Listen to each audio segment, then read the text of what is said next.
Kidlat News Updates. Mga balita ngayon, rebelding NPA sumuko sa pulisya sa Leyte.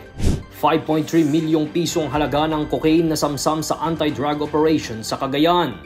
Local at foreign trips ni Vice President Sara Duterte sa January to July 2025 umabot sa 20.68 million pesos ayon sa Office of the Vice President.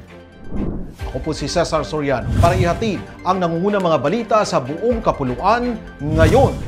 Isang kasapi ng New People's Army o NPA ang voluntaryong sumuko sa himpilan ng 1st Leyte Provincial Mobile Force Company sa Baybay City, Leyte nitong September 8. Kinilala ang sumuko na si alias Karomhar, 48 anyos, isang karpintero at residente ng barangay Mataloto, Leyte, Leyte. Napag-alamang dati siyang kasapi ng Buhawi Platoon Amandawin Command na nag-ooperate sa mga kabundukan ng Vilhiaba, Kalubian at San Isidro, Leyte. Kasama nitong isinuko ang isang caliber .38 revolver na may 4 na bala.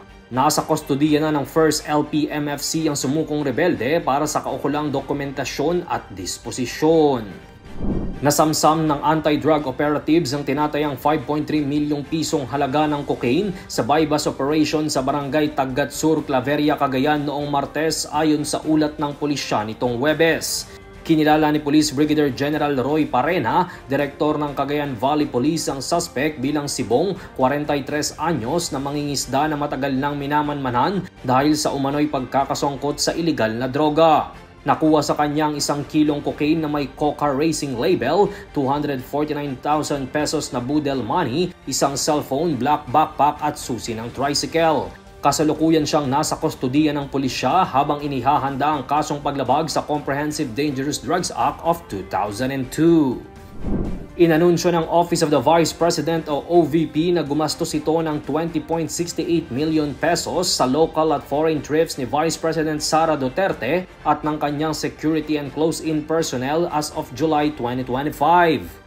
Sa isang press conference, sinabi ni OVP Budget Division Chief Attorney Kelvin Jerome Tenido na sa 20.68 million, kabuang 13.207 million pesos ang inilaan sa biyahe sa loob ng bansa, habang 7.473 million pesos ang ginastos sa biyahe sa ibang bansa. Nilinaw naman ng OVP na si Duterte ang nagbabayad ng kanyang personal expenses kapag nagta-travel abroad. Para sa 2026 National Expenditure Program, naglaan ng 20 million pesos na alokasyon ng OVP para sa kanilang mungkahing 902.85 million pesos na budget. Para sa Kidlat News Channel, ito si Jai Reyes, nag-uulat. Ako po si Cesar Soriano, kasama nyo sa bawat pagputo ng balita.